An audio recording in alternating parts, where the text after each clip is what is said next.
বলতেছে যে স্বর্ণ তোলার জন্য আমাদেরকে নিবে, ঠিক আছে। তো তখন আর এই বিষয়টা আমরা বুঝি না, তখন বলছে যে তোমাদের কাছে ভিন্দা আছে। সুপ্রিয় দর্শক, আসসালামু আলাইকুম।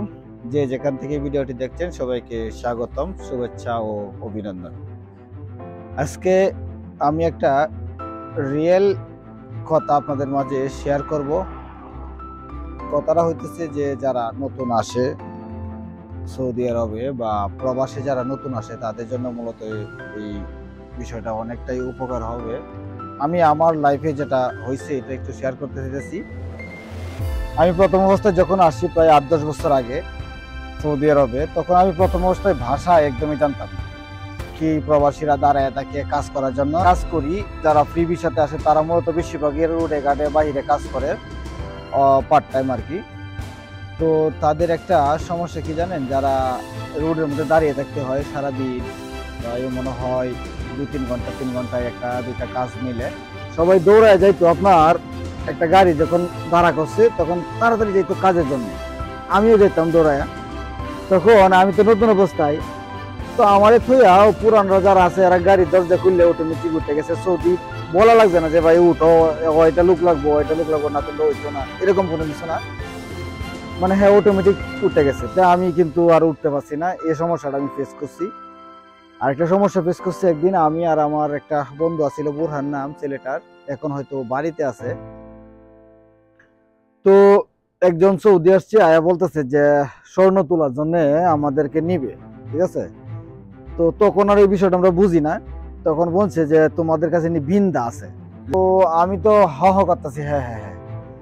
আসলে মূলত আমার তো এই বিষয়ে অভিজ্ঞতা নাই, জানা নাই, মানে বিন্দা কি বা হ্যাঁ বিন্দারে কি আরবিতে কইতাছে এটাও তো আমার তেমন অভিজ্ঞতা নাই এই বিষয়ে।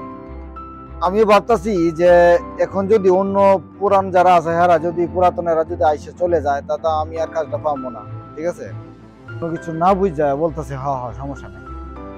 তখন আবার আরেকটা সৌদি আরেকটা লোক আসছে, মানে পুরাতন, ও কইতেছে কি ব্যাপার। আমি কইতেছি যে ও বলতেছে কাজের জন্য, তো আমি তো বুঝতেছি না, বারবার আমার মানা করতেছে, মানে গাড়িতে ওঠার জন্য আমার বলতেছে যে কি কাজের জন্য যাইবো আগে বুঝলো, ঠিক আছে। এটা একদম রিয়েল সত্য ঘটনা যেটা আমার সাথে হয়েছে, এটাই আপনাদের মাঝে শেয়ার করতেছি। তখন ওই লোকটা বলতেছে ভাই তোমার কি কইছে জানো, ও মানে আরবিতে তখন কথা বলতেছে ওদের সাথে, বললে যে বুঝছে যে স্বর্ণ উঠানোর জন্য যাইবো, আর বলছে যে যদি স্বর্ণ উঠাইতে গিয়ে যদি তুমি কখনো মারা যাও পুলিশের হাতে বা কোনো কিছু হয়, অ্যাক্সিডেন্ট হয়, তাহলে কিন্তু আমি দায়ী না।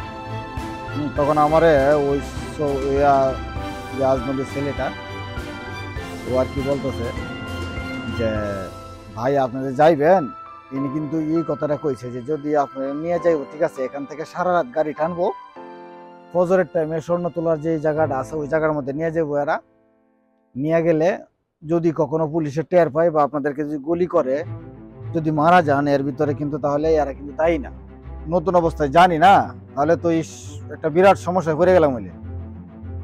তখন আর আমি এখান থেকে যাই নাই। আর মূলত এই বিপদটাকে মানে বাঁচলাম, আল্লাহ হয়তো উপরওয়ালার ইশারাতে হয়তো ওনারে পাঠাইছে আমার কাছে, আল্লাহ রহমত করছে। আর সৌদিরা হয়তো ভালো আছিল, কারণ সৌদিরা আমার বারবার বোঝানোর চেষ্টা করতেছে যে তুমি আগে বুঝছো নি, তুমি যে যাইবা তুমি আগে বিষয়টা বুঝছো না। তো আমি তো আর বুঝতে পারছি না, আমি ভাবছি যে কাজই তো করাইবো, সমস্যা নেই।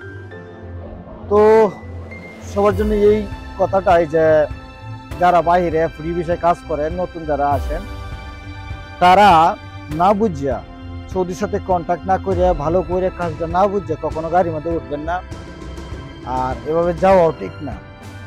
আর বিশেষ করে এসব কাজে তো কোনোভাবেই যাওয়া ঠিক না। ও আমারে অফার করছিল যে তুমি মাসে কত টাকা বেতন পাবে, 1500-3000 রিয়াল অফার করছিল, কিন্তু আমি এটার মধ্যে রাজি হই নাই, আরো 7-8 বছর আগের কথা না। তো সবাই ইনশাআল্লাহ সতর্ক থাকবেন, কেউ মানে এরকম ফাঁদে কেউ পা দিবেন না, সবার কাছে এটাই অনুরোধ। সবাই ভালো থাকবেন, সুস্থ থাকবেন, আসসালামু আলাইকুম।